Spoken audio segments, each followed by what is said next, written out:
చెప్పినది ఏమనగా, సహోదరులారా, తండ్రులారా, వినుడి. మన పితరుడైన అబ్రహాము హారానులో కాపురం ఉన్నప్పుడు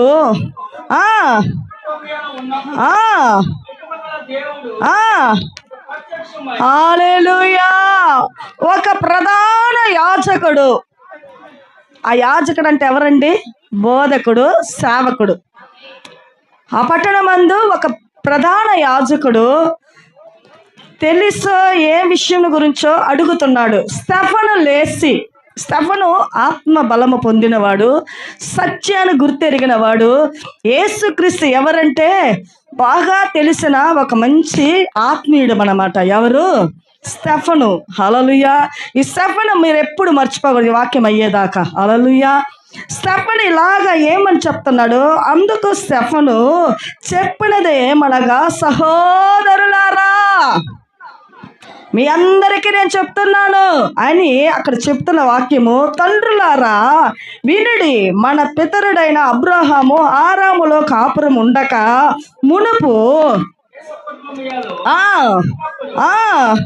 మహిమ కలిగిన దేవుడు అతనికి ప్రత్యక్షమై, హల్లెలూయా, తన తండ్రి ఇంటికి దగ్గర ఉన్నప్పుడు మహిమ కలిగిన దేవుడు ప్రత్యక్షమై, నీవు నీ దేశమును నీ స్వజనమును విడిచి బయలుదేరి నేను నీకు చూపించబోవు దేశములకు రమ్మని అతనితో చెప్పాను. హల్లెలూయా అని చెప్తున్నాడు. ఈ విషయాలు అంటే ఆది నుంచి ఏం జరిగాయని. ఆ పిదపై ఏం జరుగుతుందో చూద్దామా. అప్పుడు అతడు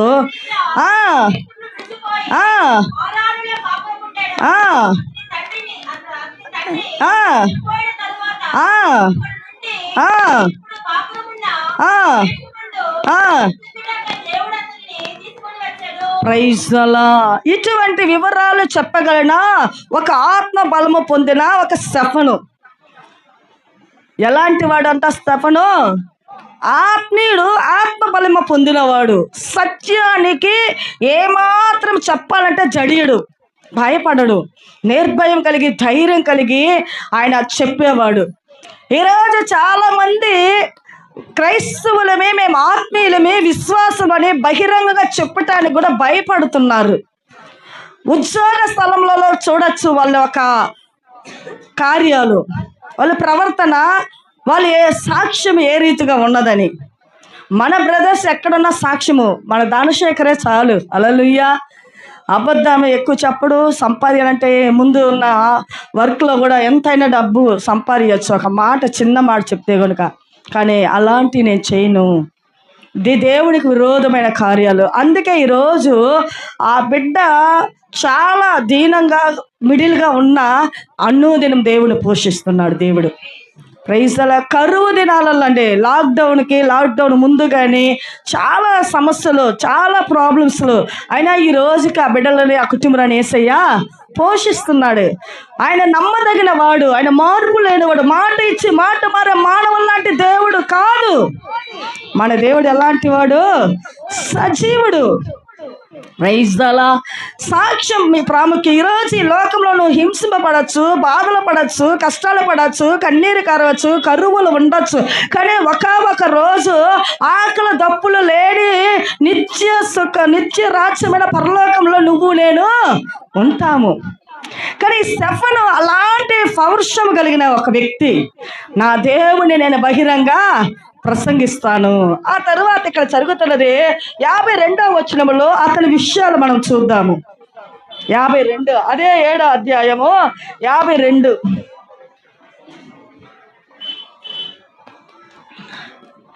7వ అధ్యాయము 52వ వచనం అండి. ఇంతసేపు అయిపోయింది ఏంది మీరందరూ? హల్లెలూయా. మీ పితరులు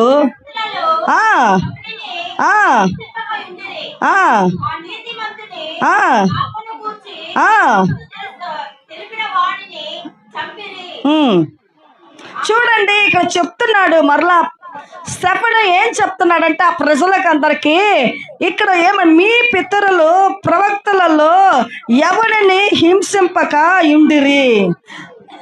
మీ పితరుల కాలం నుంచి మేము విశ్వాసులమే, ఆ మందిరానికి చెందిన వారమే, మా మందిరం పెద్దది, మా మందిరంలో ఉండే వాళ్ళంతా ధనికులమే, మేము కరెక్ట్గా క్రమముగా పాటిస్తామని అంటున్నారు. కరెక్టే, మీ పితరులు ఉన్న కాలంలో నుంచి. అయితే ఇక్కడ ఏం జరుగుతుందంటే, హింసింపక ఉండిరి అంటే ఆ నీతిమంతుని రాకను గూర్చి ముందు తెలిపిన వాణిని చంపిరి. ఎవరిని చంపారు ఆ పితరులు? క్రైస్తవులనే చెప్తారు, వాక్యాలు తెలుసు అంటారు, ధర్మశాస్త్రాన్ని పాటిస్తారు. అయితే ఆ ఒక్క దైవజనుని ఏం చేస్తారు వీళ్ళు? చంపిరి. ఎవరిని? యేసు ప్రభుని అని ఈయన చెప్తున్నాడు. చెప్పినప్పుడు వాళ్ళకి ఏం జరుగుతుందో చూద్దాం.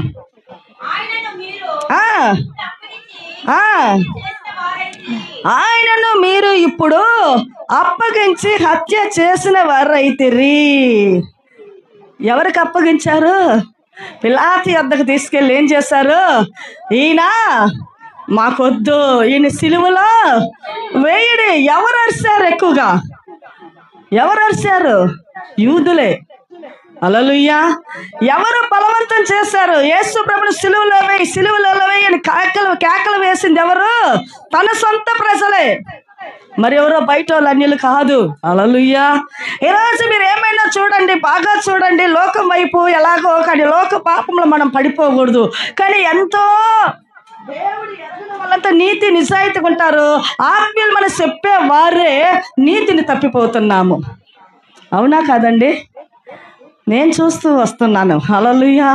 వాళ్ళ దగ్గరకు వచ్చి పర్ఫెక్ట్గా నిజాయితీ కలిగిద్ది, పశ్చాత్తాపం చూస్తారు, సహాయపడాలని మనస్సు తప్పిస్తుంది. క్రైస్తవులు అనే వాళ్ళకి కఠినాలుగా ఉంటాయి హృదయాలు. హల్లెలూయా. కానీ ఇక్కడ ఏం జరుగుతుందంటే అన్ని చెప్తూ ఉన్నాడు. ఆ పిదప ఏం జరుగుతుంది? 53 వచనం చూద్దాము. దేవదూతల ద్వారా నియమింపబడిన ధర్మశాస్త్రమును మీరు పొందితరే గాని దానిని గైకొనలేదని చెప్పాను. ధర్మశాస్త్రం కూడా మీకుంది. మీకెవరు ఇచ్చారు ధర్మశాస్త్రాన్ని?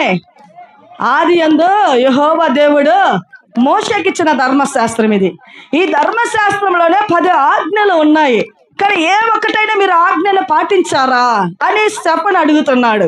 హల్లెలూయా. ఈ స్టెఫను సంఘములో మాట్లాడుతూ ఉన్నాడు.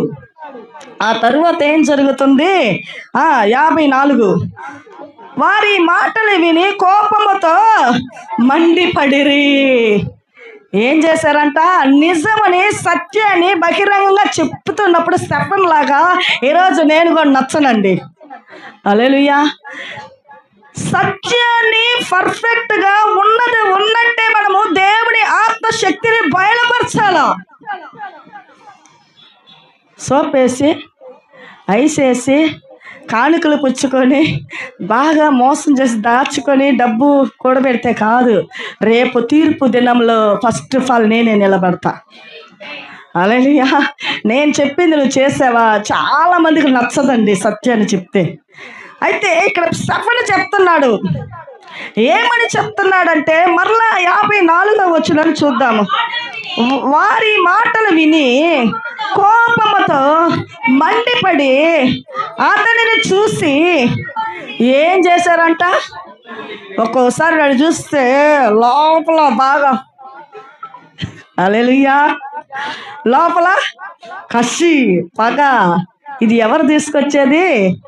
అపవాది శక్తి. హల్లెలూయా. చూడండి, న్యాయాన్ని, నీతిని, యథార్థాన్ని చూపించి మాట్లాడుతుంటే తప్పుదారిలో ఉండే వాళ్ళకి ఉలిక్కి పడతారు. కోపం వస్తుంది. ఏమీ అనవు, అరే కోపగించుకొని ఏమి లేదని కోపపడతారండి. అప్పుడు ఏదో వాళ్ళు దేవునికి నచ్చని పని వాళ్ళల్లో ఉన్నది. వాళ్ళు ఆలోచనలు ఉండొచ్చు, చూస్తుండొచ్చు, మాట్లాడుండొచ్చు, ప్రవర్తించి ఉండొచ్చు. హల్లెలూయా. కానీ ఇక్కడ ఏం జరుగుతుందంటే వారి మాటలు విని కోపముతో మండిపడి అతనిని చూసి పండ్లు కొరికిరి అంటారు కొంతమంది. హల్లెలూయా. పండ్లు ఎవరంతా కొరతారండి కోపం వస్తే? నాకైతే చేత కాదు. హల్లెలూయా. Praise the lord. కాబట్టి ఇక్కడ చూస్తున్నాం మరలా 55. అయితే పరిశుద్ధాత్మతో నింపబడిన వాడై ఆకాశము వైపు తేరి చూసి దేవుని మహిమను, యేసు దేవుని కుడి పార్శ్వమందు నిలిచి యుండటను చూచి ఆ ఆ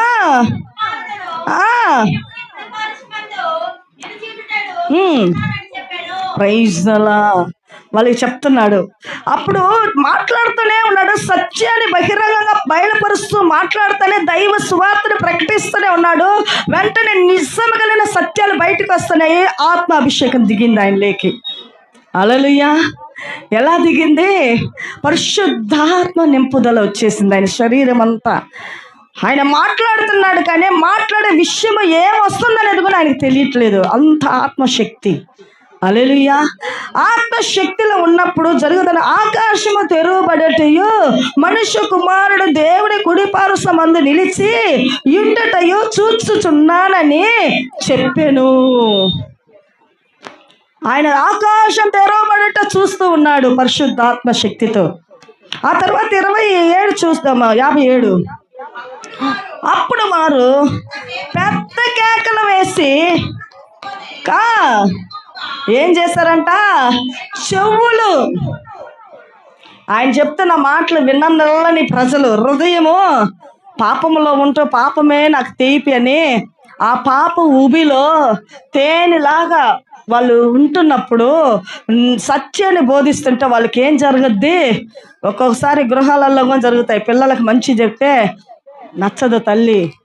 హల్లెలూయా. తల్లిని విసర్జిస్తారు.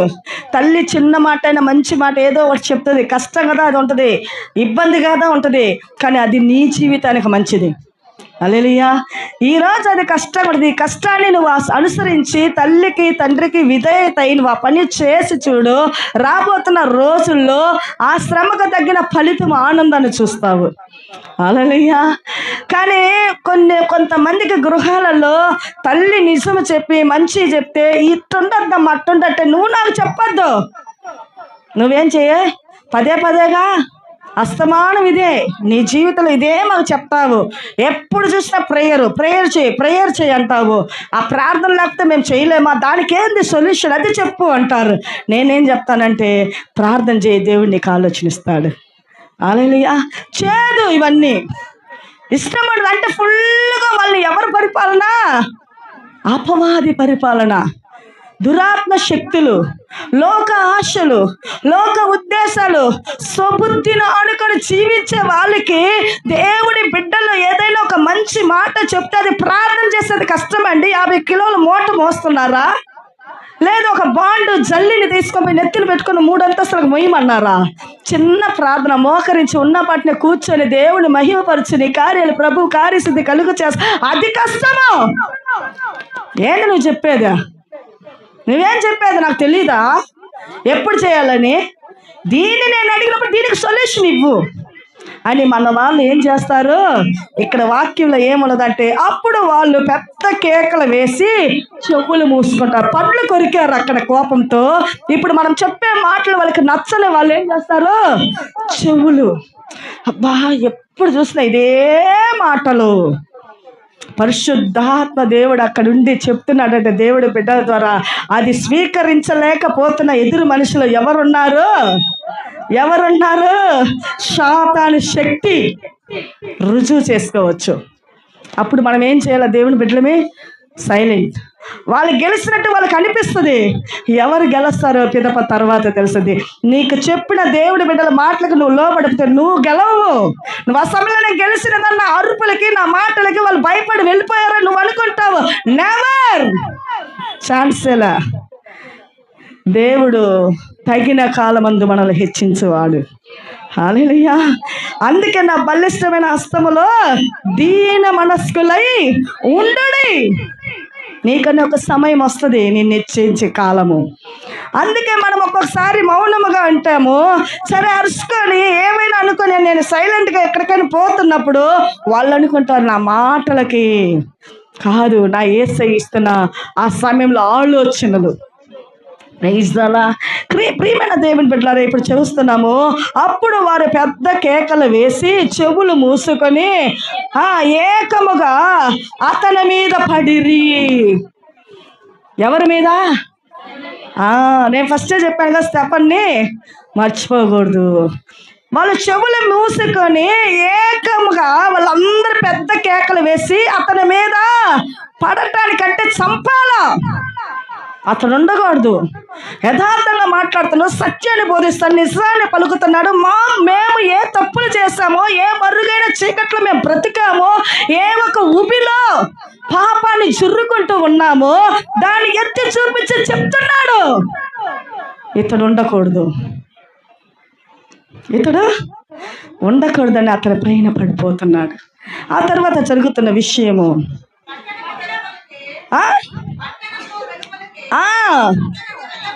ఏం వెలుపలకంట పట్టణంలో ఉన్నప్పుడు, ఆ ఊరిలో, ఆ పల్లెలో, ఆ గ్రామములో, హల్లెలూయా, ఆ పల్లెలో ఉన్నప్పుడు వీళ్ళకి కోపం వచ్చింది. ఆ సంఘంలో వెంటనే వెలుపల కంటే బయటికి తరుముతున్నారు. వెళ్ళగొట్టి రాళ్ళు ఏం చేస్తారంట, రువ్వి అంటే ఇసురు కొడుతున్నారు రాళ్ళు. హల్లెలూయా. చేతికి, ఎవరి చేతికి ఏ రాయి అందిందో, పెద్దదో చిన్నదో ఏదో, వాడు బ్రతకకూడదు, వాడు బ్రతకకూడదు. వాడు బ్రతికితే మరలా మా అన్నీ ఎత్తి చూటి చేసి మా మరుగైన కార్యాలు, పాపమైన కార్యాలు, దోషమైన కార్యాలు, అబద్ధమైన లంచాలు పుచ్చుకున్న కార్యాలు, ఇవన్నీ కూడా ఇతను బయట పెడుతున్నాడు.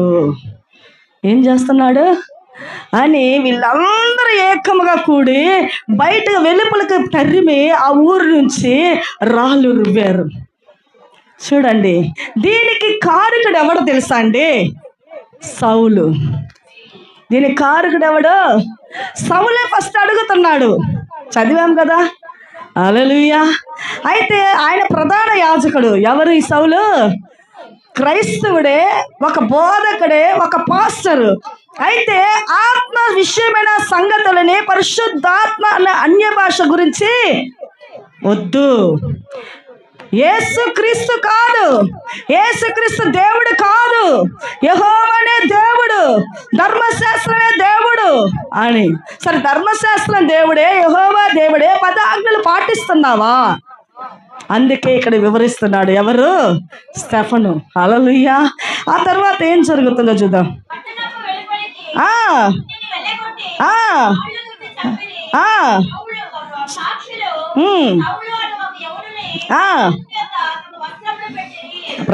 చంపిన తర్వాత తన వస్త్రాలు ఎక్కడ తీసుకుపోయారు?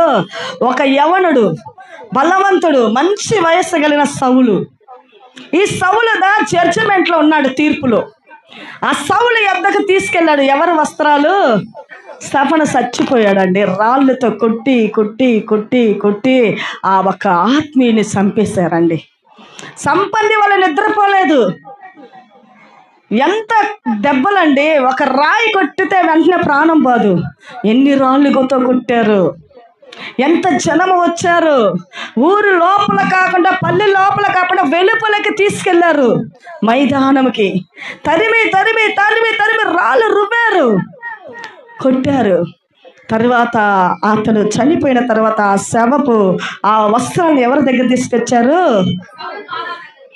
ప్రభువును గూర్చి చదువుదాం.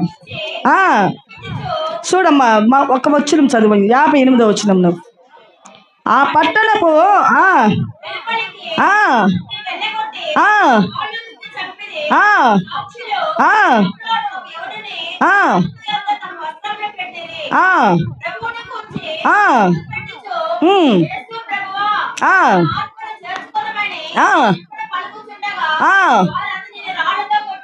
Praise the lord.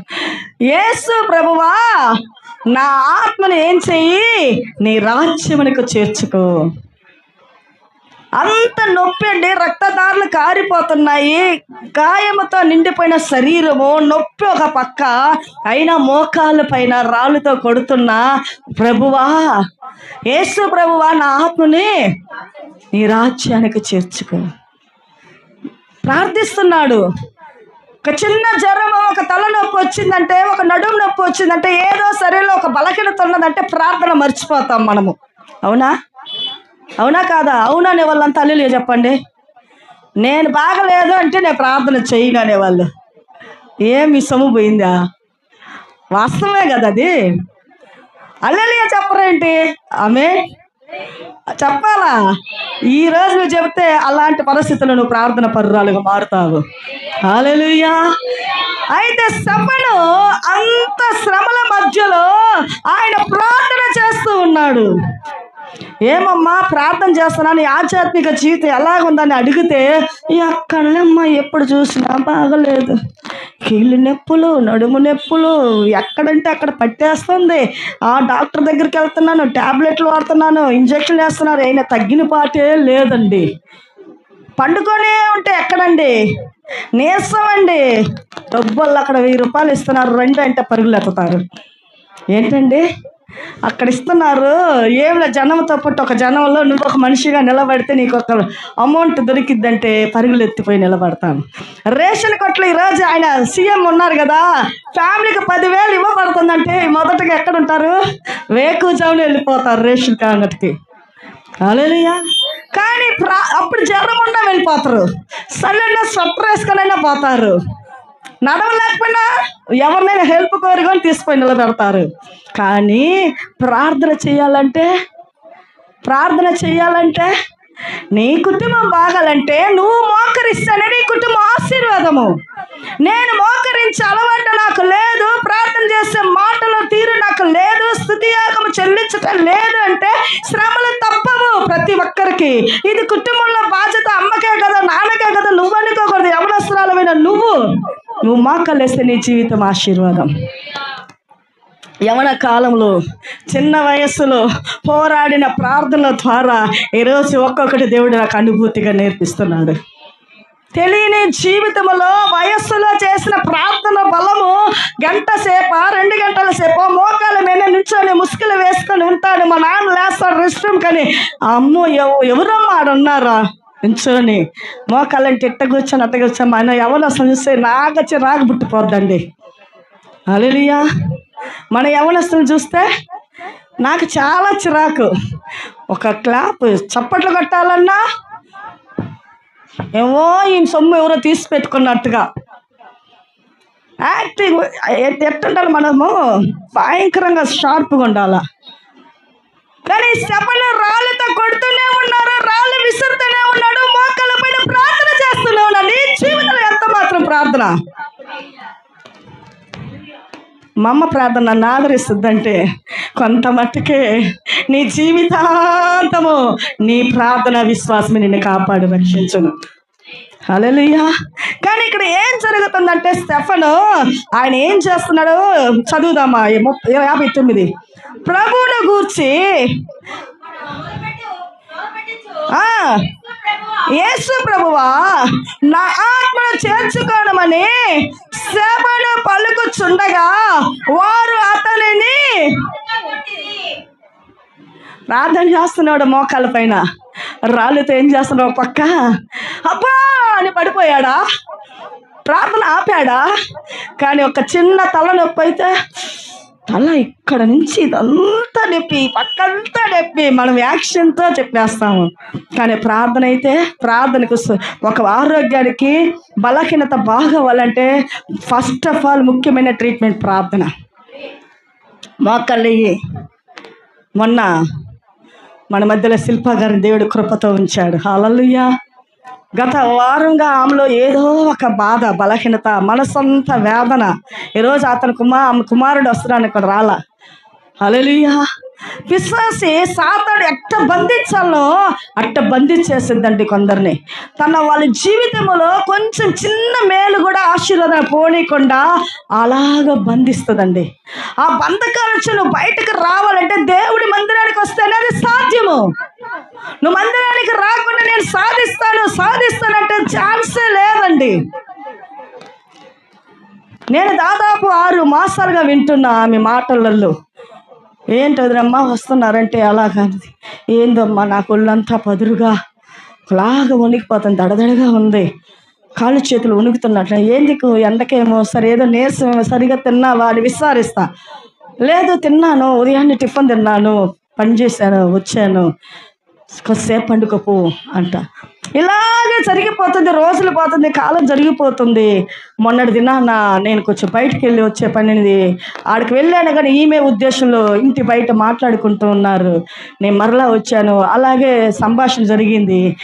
ఆ పైన రఘుబాబు భార్య వచ్చి, రండి అత్తమ్మ మీరు కొనుక్కొచ్చి రండి హాస్పిటల్ దాకా. అవును, హాస్పిటల్కి వెళ్ళి ఆమెకి ట్రిప్స్ ఎక్కిచ్చి స్ట్రెంత్కి చెప్పి డాక్టర్ దగ్గర ఈ విధంగా ఉన్నదని ఓ మంచి ఇంజక్షన్ వేసుకొని వద్దాము అనేసి నేను చెప్పాను. సరే రండి, ఫ్రీగానే ఉన్నా కదా రండి అనేసి వెళ్ళాము. వెళితే వెంటనే అక్కడ ఎదురుపడ్డారు నర్సులు, 2 ఆడపిల్లలు. మంచిగా మనల్ని బాగా విచారించేవాళ్ళు, మన ఇంటికి ఎప్పుడైనా పిలిస్తే వచ్చి మాకు ట్రీట్మెంట్ ఇస్తారు.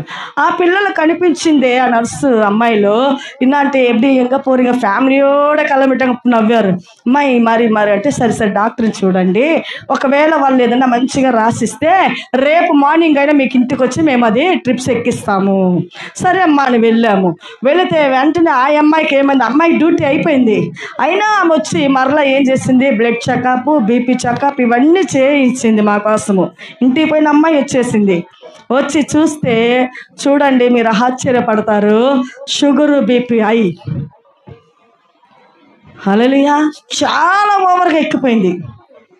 డాక్టర్ అమ్మకు ఒక భయం వచ్చేసింది, ఇక్కడ ఉంచుకున్నామా ప్రాణాపాయము, ఇంకేదన్నా జరిగినా హాస్పిటల్ మీద ఏదైనా దాడి చేస్తారు. హల్లెలూయా. కాబట్టి మీరు వెంటనే జీహెచ్కో, కేఎంసీకో, మరి మీరు ఎక్కడ దగ్గర హాస్పిటల్ పెరియార్ నగరు తీసుకెళ్ళి ఇంట్లో మాత్రం పెట్టద్దండి. లేదు ఇక్కడ అడ్మిట్ చేస్తే ఒక 3 days 4 days ఉంచి ట్రీట్మెంట్ వాడతాము, దానికని వచ్చే డాక్టర్లు వచ్చి చెకప్ చేస్తారు. భయం వచ్చేసింది, స్ట్రోక్ వచ్చేస్తుంది, మరి ఏమైపోద్ది అన్నప్పుడు డాక్టర్లు జరిగే విషయాలు చెప్తున్నారు, కానీ నాకు విశ్వాసం లోపల ఏ చింతకంత బాధ నాకు రాలేదండి. హల్లెలూయా, హల్లెలూయా. ఏదో ఆమె దేవుడి కార్యాలు చేయాలని ఆమె ఆవిష్కారాలను ఇస్తాడు దేవుడు. Praise the Lord. వాళ్ళు బాధపడుతున్నారు, ఏడుస్తున్నారు, ఆమె కళ్ళల్లోకి నీళ్ళు కారిపోతా, ఓదార్పు చేయలేకపోతున్నా. ఆమె ఏడుస్తున్నప్పుడు నాకు ఆ బాధ వచ్చిందే కానీ ప్రాణాపాయం వస్తుందనే భయం మాత్రం నాకు రాలేదండి. హల్లెలూయా. ఈరోజు మన దేవుడు కూర్చోబెట్టున్నాడు మన మధ్యలో. సరే అప్పుడు అక్కడ కాదు, నైట్కి మీరు ఇంట్లో పెట్టుకోకూడదు, సివియర్గా ఉంది, ఏమైనా జరగచ్చు అన్నారు. ఆ హాస్పిటల్ నుంచి మార్చి వేరే దగ్గర తీసుకెళ్లాలనే ప్లాన్ జరుగుతుంది. తన అల్లుడు అన్నాడు, లేదు మనం ఇక్కడ పోదాం, మన ఫ్యామిలీకి మంచిగా చూసి హాస్పిటల్ వెళ్దామంటే, సరే వెళ్దాం రా, ఆటో మాట్లాడు. తీసుకెళ్ళాను నేను, మా అక్కగారు, ఆమెని.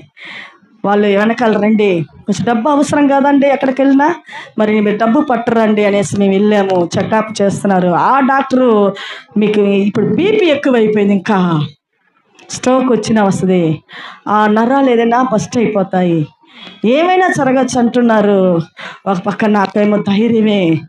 హల్లెలూయా. డాక్టర్లు చెప్తున్నారు, నాకేమో ధైర్యం, పరమ డాక్టర్ పరమ వైద్యుడు మాలో ఉన్నారు. హల్లెలూయా. దేవుని సన్నిధిలో వాళ్ళు ఎట్టటో மேனேஜ் చేసి அப்சர்வேஷனில் வையுங்க, ட்ரீட்மெண்ட் கொடுங்க, கொஞ்ச நேரம் பாருங்க. ஏன்னா நாங்கள் உடனடியாக வந்துட்டோம், பண தேவைகள் இருக்குது, நீங்கள் அட்மிஷன் போட்டுட்டிங்கன்னா நாங்கள் செலவுன்றது நிறைய இருக்கும், డాక్టర్ ఫీజు, డ్యూటీ డాక్టర్ எல்லாருமே చెక్ பண்ணிட்டு బ్లడ్ చెకప్ எல்லாமே வர்றோம், హాస్పిటల్ అంటే అంతే కదండి, కాబట్టి ఒక 1 lakh అయినా మనకు కావాలి కదా అనేసి చెప్పి రిక్వెస్ట్ చేసుకొని వాళ్ళు వెంటనే మా మాటలకి వాళ్ళు విధేయత చూపించి, ఆ తర్వాత వెంటనే అన్నిటికీ కంట్రోల్ అయ్యేదానికి ఇంజక్షన్లు మాత్రలు వేసి కొంచెంసేపు అలా ఉంచి మేము తీసుకొచ్చాము. నిన్నటి దినాన మరలా హాస్పిటల్కి అన్నారు. నేను వెళ్ళలేకపోయినా ప్రభు ఆమెను తీసుకొచ్చి కూర్చోబెట్టాడు. ఆమె గురించి మీరందరూ ప్రార్థన చేయండి. ప్రార్థన మందిరంలో చేసినప్పుడు మీరు వింటున్నారో వినరో, మీరు వస్తారో లేట్ అవుతుందో, కానీ విజ్ఞాపనలు ఎప్పుడు ధూపం వేస్తూనే ఉంటాం మేము అందరి కొరకు. అది మాత్రం మేము నా గురించి చేయలేని మాత్రం అవిశ్వాస పడద్దని, నీ కోసము నువ్వు విశ్వసిస్తే నీ ప్రార్థన విజ్ఞాపన జరుగుతూనే ఉంటుంది. హల్లెలూయా. కాబట్టి ప్రియా దేవుని బిడ్డలారా, ఇక్కడ ఎలా ప్రాణం పోతుంది స్టెఫన్ గారికి, ఆ రాళ్ళతో కొడుతూనే ప్రభువును స్తుతిస్తూనే ప్రార్థిస్తూనే ప్రాణం విడుస్తున్నాడండి స్టెఫను. హల్లెలూయా. ప్రాణం పోతుంది. ఆ పిదప ఏం జరుగుతుందో చూద్దామా. రాళ్ళతో కొట్టిరి, అతడు మోకాలుని, ప్రభువా వారి మీద ఈ పాపము మోపకమని గొప్ప శబ్దముతో పలికని ఈ మాట పలికి నిద్రించెను. సౌలు అతనిని చూడు, అతను ప్రధాన యాజకుడు అంటే ఒక లీడర్. అతను మీరేమైనా చెయ్యండి, కొట్టండి, సంపండి, రాళ్ళతోనో కత్తులతో కోస, ఏదో నా తీర్పు ఇది, మీ ఇష్టం ఎట్టయినా చేసుకోండి అని ఈ సౌలు అప్పగించేశాడు స్టెఫన్ని ఏం చేశారు? మోకాలుని గొప్ప శబ్దముతో పలికెను. ఈ మాట పలికి నిద్రించను. సౌలు అతని చావునకు సమ్మతించెను. ఏం చేసిందంట? సంపండి. అతను ఇంకా వద్దు, బతకూడదు. అతడు ఒక క్రైస్తవుడినే సంపించాడు. ఇక్కడ ఎవరు? బయట అన్యులు కాదు. ఈరోజు క్రైస్తవ శత్రువులై ఉన్నారు.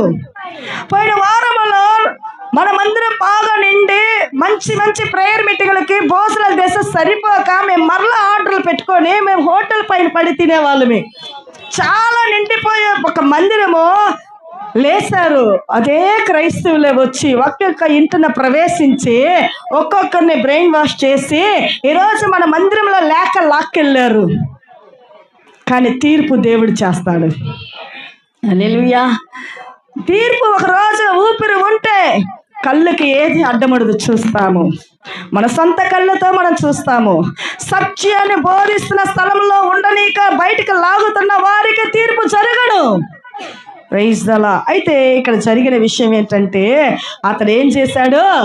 8వ అధ్యాయం 1వ వచనంలో చూద్దాము. ఆ కాలమందు యెరూషలేములోని సంఘమునకు ఏం జరిగిందంట? గొప్ప సంఘానికి, ఆ కాలములో సంఘానికి గొప్ప హింస జరిగినది.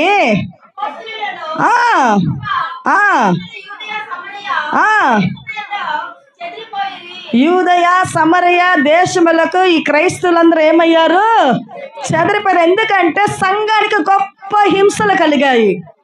సత్యాన్ని బోధిస్తున్న సంఘానికి ఈరోజు ఏ ఊరండి? అది ఏదో ఒక ఊర్లో మనుషుల్ని, సేవకులు చంపారు కదండి. ఏం ఊరు అది? పేరు బాగా మణిపూర్. చేశారా లేదా? సంఘాన్ని పడగొట్టారు, సంఘాన్ని తూలు చేశారు, ఎన్నో మందిరాలని, సేవకుల్ని చంపివేశారంట నరికి. హల్లెలూయా. ఈరోజు ఎక్కడో కాదు, మన ఇండియా దేశంలోనే ఒక ప్రాంతంలో జరిగినాయి. Praise the Lord. ఎంతో ప్రజలు ఈరోజు కూడా మిషనరీలు మన కొరకు ప్రార్థన చేస్తూ చచ్చిపోతూ ప్రాణాపాయాలతో ఉన్నారు. సరస్సుల్లో బంధించబడిన నువ్వు నేను క్రైస్తవులుగా ఉండి కూడా స్వేచ్ఛగా బ్రతుకుతున్నామంటే దేవుడి కృప. Praise the lord. ఈరోజు కొన్ని హింస పాలవుతున్నారు మిషనరీలు. అంత అన్నం లేని పరిస్థితులలో చిన్న గది అంటే అంత బాక్స్ లాగా కొంచెం లోపల ఉంటుంది. ఈ గదిలోనే నీకు అన్ని రెస్ట్ రూమ్ కానీ, 1 కానీ 2 కానీ, నిద్ర కానీ, డ్రెస్ కానీ ఏది మార్చే స్థలము మారుట నీకు ఉండదు. అక్కడే శవం అయ్యేంత వరకు నువ్వు బయటకు రాకూడదు. నీ ప్రాణమును అనుదినము క్షణము హింసిస్తూనే ఉంటారు.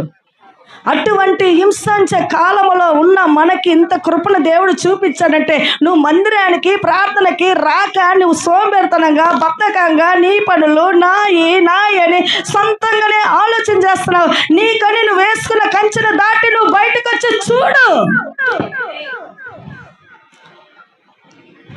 உனக்குன்னு நீ வேல் அடைச்சிக்கிட்டு இருக்கிற வேலிலிருந்து வெளியே வந்து பார்.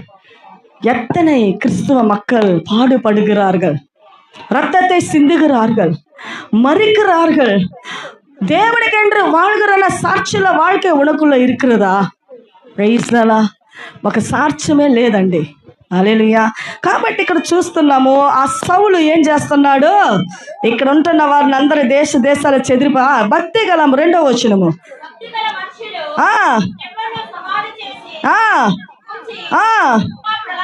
ఏం చేసిందంట? స్టెఫన్ని సమాధి చేశారంట. అతని గురించి భక్తి కలిగిన ప్రజలందరూ తీసుకుని ఏం చేశారు? సమాధి చేశారు. ఏడుస్తూ ఉన్నారు. ఆ పైన ఏం జరుగుతుంది? సౌలైతే ఇంటింట చొచ్చి పురుషులను స్త్రీలను ఈడ్చుకొని పోయి చెరసాలలో వేయించి సంఘమును పాడు చేయుచుండెను. అవునా కాదండి? ఎవరు ఈ సౌలు? సంఘాలకు పోయి ఇంటంట పోయి స్త్రీలని పురుషులని ఈడ్చుకొని పోతున్నాడు. చుట్టు పట్టుకొని వస్త్రాలు పట్టుకొని ఈడ్చుకొని పోతున్నాడు. రాళ్ళే తగలి ముళ్ళులే తగలి ఎక్కడైనా ఏదైనా జరగని కానీ వాళ్ళని ఈడ్చుకెళ్తున్నాడు శ్రమ పెట్టడానికి, చెరసాలలో వేయటానికి. హల్లెలూయా. ఆ పైన ఏం జరుగుతుందో చూద్దామా?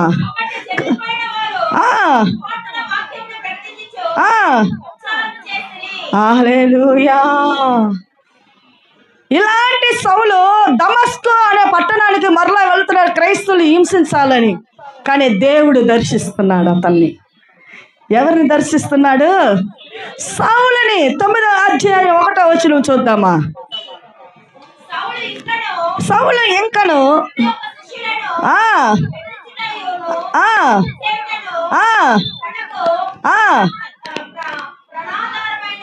ప్రాణాధారమైనట్టు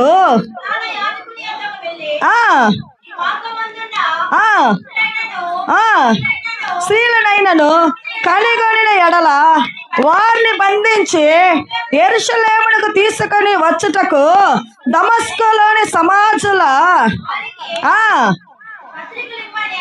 ప్రైజ్. నాకేమి ఆర్డరీ అధికారం. హల్లెలూయా. నాకు ఆర్డరీ అధికారం. ప్రైజ్ దల్లా అని ఆయన కంటే ఇంకా పై అధికారుల దగ్గరికి వెళ్ళి అక్కడ ఉంటున్న దమస్కు పట్టణస్తులందరిని ఏం చేస్తాను? నేను పట్టకొచ్చి చెరసాలల్లో వేస్తాను. వీళ్ళెవరు? క్రీస్తు ప్రజలు. యేసుక్రీస్తు దేవుడని, అభిషక్తుడని, పరిశుద్ధాత్మతో నింపబడి సువార్త ప్రకటిస్తున్నారు. వాళ్ళు మర్మాలు బయట పెడుతున్నారు ప్రవక్తలుగా. హల్లెలూయా. దీర్ఘదర్శనాన్ని చెప్తున్నారు. వీరు ఎలా చెప్పగలుగుతున్నారు అంటే పరిశుద్ధాత్మని కృప. కొన్ని మందిరాలకి పరిశుద్ధాత్మ నచ్చదు, గిట్టదు. ఏంటండి నచ్చదు?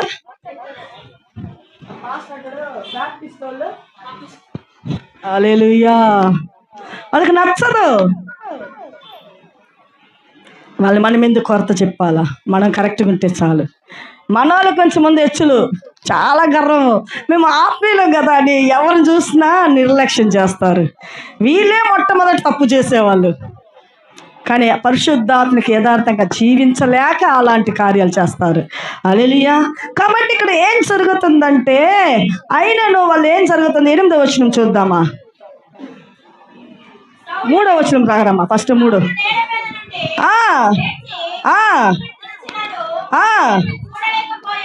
ఏం జరిగిందంట? అతడు ప్రయాణము చేయొచ్చు దమస్కు దగ్గరకు వచ్చినప్పుడు అకస్మాత్తుగా ఆకాశము నుండి యొక్క వెలుగు అతని చుట్టూ ప్రకాశించెను. ఆమేన్. ఆయన వెలుచూ ఉన్నాడు. ఎవరిని హింసించటకు? దేవుడి బిడ్డలు క్రైస్తవులని సంపాలా, ఈడ్చుకెళ్ళాలా, చెరసాల వెళ్ళాలి, హింసించాలని. అప్పుడు వెళుతున్నప్పుడు దేవుడు ఎదుర్కొంటున్నాడు, ఆటంకం పడుతున్నాడు. ఈరోజు నీకు విరోధంగా ఏ ఒక్కటి బలహీనత, సాతాను బలహీన మూలంగా వచ్చిందా, దాన్ని ఎదిరించేవాడు దేవుడు ఒకడున్నాడు. హల్లెలూయా. నీ కుటుంబానికి, నీ బిడ్డలకి ఆశీర్వాదం రాకూడదని ఉన్నదా, దేవుడు ఎదిరిస్తాడు. Praise the lord. కాబట్టి ఇక్కడ ఎవరు ఎదురుపడ్డారు? ఆ వెలుగు అతని చుట్టూ ప్రకాశించిన 4వ వచనం. అప్పుడు అతడు నేల మీద పడి, సౌలా సౌలా నువ్వేళ నన్ను హింసించుచున్నావని తనతో ఒక స్వరము పలుకుట వినెను. ఎదుర్కొన్న యేసయ్య పలుకుతున్నాడు. నేల మీద పడ్డాడు. పడిన వెంటనే యేసయ్య పలుకుతున్నాడు, సౌలా సౌలా నువ్వేలా నన్ను హింసించుచున్నావు. యేసయ్య హింసించాడు యేసయ్య బిడ్డలని. అందుకే దేవుడు ఉన్నై తొడుగురవా ఎన్ కణ్ ఏమయ్యై తొడుగురా, నేను తాకువాడు నా కంటి పాపను తాకుడు. నేను రోషం కలిగిన దేవుణ్ణి రౌద్రుడై నిలబడతాను. Praise the lord. ఆయన దహించు అగ్ని. నువ్వేం చేయాల? ప్రార్థన మాత్రం మానద్దు, నీ విశ్వాసాన్ని వదలద్దు. నీ కొరకు దేవుడు యుద్ధాన్ని చేస్తాడు. హల్లెలూయా. అది ఎటువంటిదైనా, ఎటువంటి మూగ దెయ్యమైనా వెళ్ళగొడతాడు యేసయ్య. హల్లెలూయా. అయితే అక్కడ చదువుతూ 5వ వచనము, ప్రభువా నువ్వు ఎవడవని అతడు అడుగగా ఆయన, నీవు హింసించుచున్న యేసును. Praise the Lord. ప్రభువా నువ్వు ఎవరివి నాతో పలుకుచున్నావు? నీ ఆకారం కనిపించలా, కానీ నీ మాటలైతే నాకేం కలుగుతున్నాయి? నువ్వు ఎవరివి? నువ్వు హింసించి యేసుని. నేనే. యేసయ్యనా పోయి కొట్టాడు సౌలు? లేదు, యేసయ్యను నమ్మిన వాళ్ళని హింసిస్తున్నాడు. హల్లెలూయా. లేచి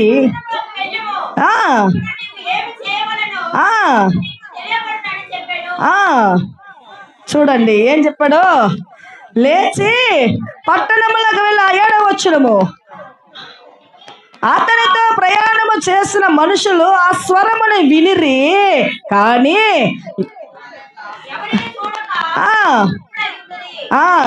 8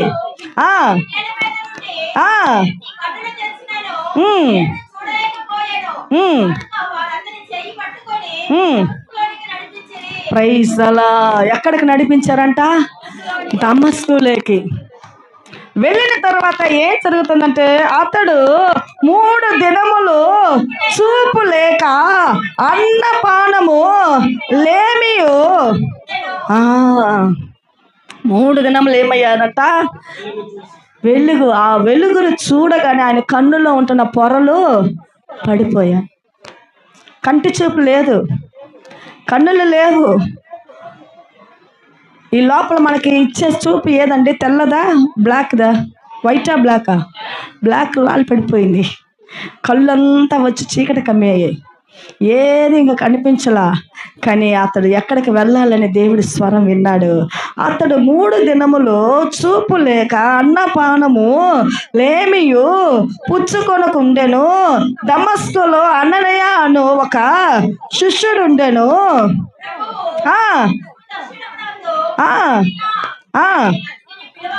అననీయ చెప్తున్నాడు ఒక ప్రవక్తకి. ఇక్కడ సౌలులాగా అయ్యాడు. ఒక గ్రామంలోకి, పల్లెటూరులోకి పంపించాను. అతడు అన్నపానాలు పుచ్చుకోక 3 దినములు ఉపవాసముతో కన్నీటితో ప్రార్థన చేస్తున్న, కన్నులు చూపు లేదు. అననీయ నువ్వు వెళ్ళు. ఒక దైవజనుడికి దేవుడు చెప్తున్నాను, నువ్వు వెళ్ళి అక్కడ ప్రార్థన చేస్తే నేను అద్భుతాన్ని చేస్తాను. హల్లెలూయా. అప్పుడు ప్రభువా ఇదిగో నేనున్నాను నేను. అందుకు ప్రభు నువ్వు లేచి తిన్నని అనబడిన వీధికి వెళ్ళి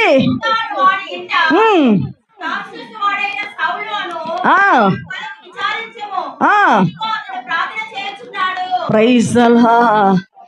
తిన్నాను వీధిలో ఒక ఇంట్లో, ఎవరింటనున్నాడంట? యూదుడు. వాళ్ళ ఇంట్లో ఉన్నాడు. నువ్వు పోయి వాడిని ఏం చెయ్యి? 3 దినాలుగా అన్నం లేదు, నీళ్ళు లేదు, ఏడుపుతో ప్రార్థనలోనే ఉన్నాడు. ఏం చేస్తున్నాడు? పండుకొని ఉన్నాడు. కళ్ళు లేవని ఏడుస్తూ పండుకొని ఉన్నాడా? చెప్పండి. కళ్ళు ప్రార్థన చేస్తూ ఉన్నాడు. స్తెఫను ఎలాగో ప్రార్థన చేస్తూ ప్రాణం వదిలాడో, కంటి చూపు పోయినా, పొరలు రాలిపోయినా, ఎంతో నొప్పి ఉన్నా, ఎంతో బాధ ఉన్నా, లోకమే చీకటి కమ్మిన జీవితంలో ఉన్నా, అతను ఏం చేస్తున్నాడు? ఆ గృహంలో వెళ్ళి ప్రార్థన చేస్తూనే ఉన్నాడు 3 దినాలుగా. నీ కార్యము జయముగా మారాలంటే నువ్వు ప్రార్థన చేయాలి. నీ కార్యాలు అనుకుని నీకు చెరగపడాలంటే, నెరవేర్చబడాలంటే, అది నీ చేతికి రావాలంటే, నీ జీవిత సుఖమయంగా మారాలంటే నువ్వు ఎక్కువగా దేవునితో సంబంధం కలిగి ఉండాలా. ప్రార్థన బలం ఉండాలా. హల్లెలూయా. అయితే అక్కడ ఏం జరుగుతున్నది? ప్రార్థన చేస్తున్నాడు అతడు. చదువమ్మా 12.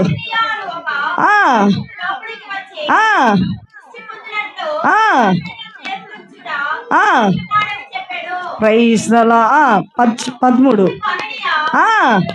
ప్రభు యేసయ్య చెప్తా, నువ్వు పోయి లోపలికి అతని మీద చేతులుంచి ప్రార్థన చేయి, తనకి నేనేం చేస్తాను, స్వస్థత ఇస్తానని చెప్పాడు దైవజనుడికి. ఈయనెవరు? ప్రవక్త. ఈడు ఎవరు? అననీయ, ఒక దీర్ఘదర్శి. చెప్పాడు దేవుడు, కానీ అననీయ విన్న అననీయ ఒక ప్రవక్త మరలా రిపీట్ ఇస్తున్నాడు బదులు. ఏం చెప్తున్నాడు చూడండి.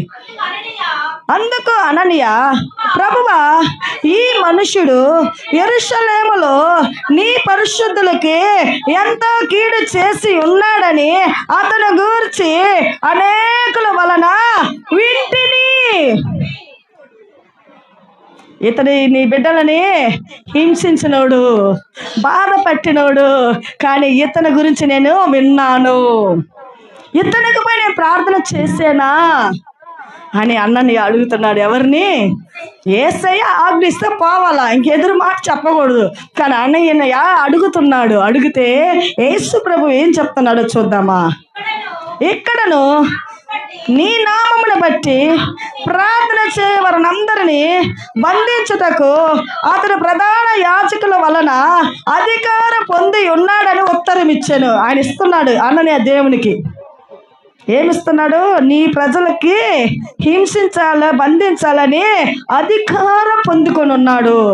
ఆ సౌలు దగ్గరికి వెళ్ళి నేను ప్రార్థన చేశానా?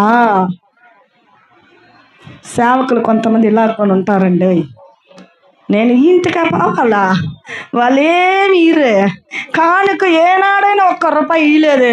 అలాంటి మనసు మాకు ఉండకూడదు. కానుకలు చూసి ఆత్మల కోసం వెళ్ళకూడదు. ఆత్మల కోసం వెళితే దేవుడు పోషించగలిగిన శక్తివంతుడు. హల్లెలూయా, హల్లెలూయా. ఈ రోజుగా మా ఆధ్యాత్మికమైన సేవ కలిగిన ఆత్మ జీవితంలో ప్రయాణములో దేవుడు పోషిస్తున్నాడు మమ్మల్ని. Praise the Lord. ఏమి ఎవరికపోయినా యేసయ్య మనల్ని పోషించడానికి శ్రీమంతుడండి. అయితే ఇక్కడ ఏం జరుగుతుంది? మరొక వాక్యం.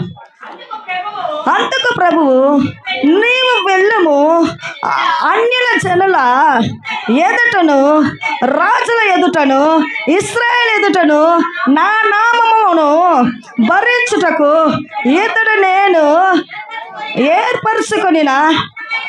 హల్లెలూయా. ఏమై ఉన్నాడంట? నేను ఫస్టే చెప్పాను కదండి. ఏమని చెప్పిన మన సబ్జెక్ట్ వాక్యము? సాధన కలిగిన వాళ్ళు. హల్లెలూయా. ఈ సౌలు హింసించిన ఎంతో మందిని బాధ పెట్టి చంపిన ఈ సౌలే దేవుడు అంటున్నాడు. ఏమంటున్నాడు? అందుకు ఏం జరుగుతున్నది? దేవుడు చెప్తున్నాడు, వెళ్ళము, అన్యజనుల ఎదుటను రాజుల ఎదుటను ఇశ్రాయేలు ఎదుటను నా నామమును భరించుటకు అతడు నేను ఏర్పరచుకొనిన సాధన అయ్యున్నాడు. రాజుల ఎదుట, ఇశ్రాయేలు ఎదుట, అన్యజనుల ఎదుట నేను అతనిని సాధనగా చేస్తాను. హల్లెలూయా. నా వాక్యాన్ని భరించి చెప్పాలా? అదే సౌలే గొప్ప సేవకుడు అవుతున్నాడండి. అపోస్తలులు అనబడిన అందరిలో ప్రధానుడిగా మారుతున్నాడు. హల్లెలూయా. ఎంత గొప్ప సాక్ష్యం కదండి. సౌలు పౌలుగా మార్చబడుతున్నాడు. హల్లెలూయా. సౌలు ఎలాంటి గొప్ప పాపములో ఉన్న వ్యక్తిని దేవుడు మార్చాడు. నీ బలహీనత నిన్ను వదిలిపోలేదా? ఏదో సమస్యలతో సతమతం అవుతున్నావా? ఏదో బాధ నిన్ను వేధిస్తుందా? ఏదో కుటుంబ సమస్య నిన్ను వేధిస్తూ బాధలో తీసుకెళ్తుందా? ఇవన్నిటి కూడా దేవుడు మార్చగలిగిన వాడు. కళ్ళు మూసి ప్రార్థన చేద్దామా. Hallelujah. Thank you mighty God.